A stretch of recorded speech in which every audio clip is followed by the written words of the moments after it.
আজকে আবার বাড়ির খাদে মাছ ধরা শুরু করলাম। হালকা বৃষ্টি পড়ছে, তার মধ্যেই জাল টানা কাজ চলছে।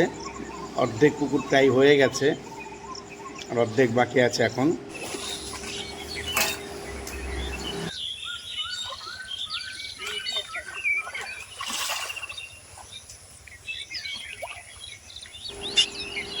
আজকে জিরা ভাই নেমেছে বাইরে, ধরে আছে যেন মাছ পালিয়ে নেওয়া যায়। আর এদিকে অনেক ধরে আছে, নিচে আশিস আছে। মোটামুটি জাল প্রায় শেষের দিকে চলে এসেছে। এই মুহূর্তে একটু দ্রুত কাজ করতে হয়, না হলে আবার মাছ পালিয়ে যাওয়ার চেষ্টা করে।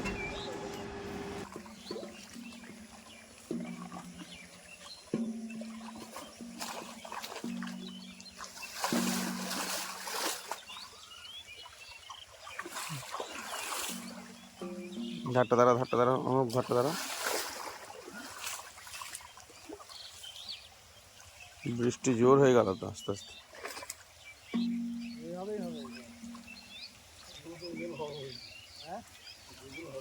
ও হয়ে মাছ কিনবে কে?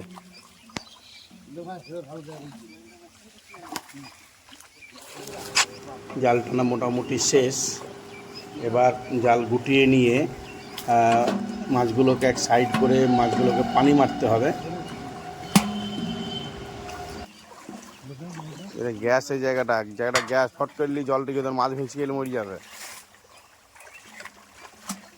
এই জায়গাটা গ্যাস, ফট করে গুটিলে, ফট করে তাদের গুটিলাম।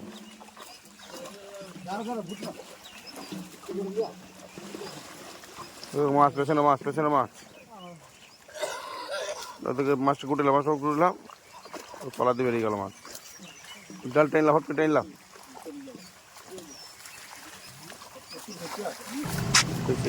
জাল গুটানো চলছে এখন। জিরা ভাই ধরে আছে, অনক ধরে আছে, আর ওদিকে অমল আর জগাদা জাল ঝাড়ছে। গ্যাস পড়ছে, মাছ ফুটতে গেলে মরে যাবে। এদিকে আছে আশিস আর ভোলা, এই যে জল মারছে সমীরণ। আর এই মাছ দেখা যাচ্ছে, ছোট মাছগুলো হলো পুঁটি মাছ, বড় মাছগুলো লাফাচ্ছে।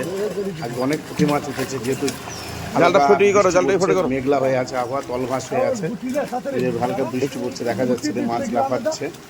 এই মাছ মরবে, কিন্তু সাবধানে নিতে হবে, পানি মারার কাজ শুরু হবে। কালো জল আছে, পুরো গ্যাস হয়ে যাবে। একটু লাফি পালাবে এক জায়গা করে জল মেরে দেয়।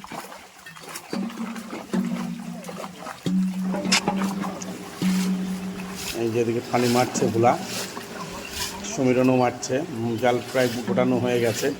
এবার পানি মারা কাজে একটু পানি মেরে নেবো। জিরা ভাই পানি মারার জন্য ওইদিকে গেল। পানি মারার পরে মাছ বাছাই শুরু করব। এইভাবে পানি মারলে কী হয়, মাছটা সুস্থ হয়ে যায়। যে তারা খেয়েছিল বা কাছে একটু কাদা খেয়েছিল, সেগুলো অনেকটাই ঠিক হয়ে যায় আর কি।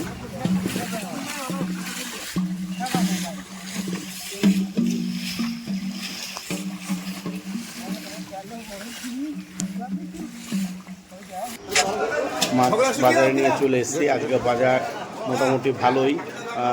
এরকম বাজার থাকলে মাছ ধরতে ভালো লাগে আর কি। যাই পুরো ভিডিওটা দেওয়া থাকলো, কেমন লাগলো অবশ্যই কমেন্ট করে জানাবেন আপনারা, যেন পরবর্তী ভিডিওটা আবার ছাড়তে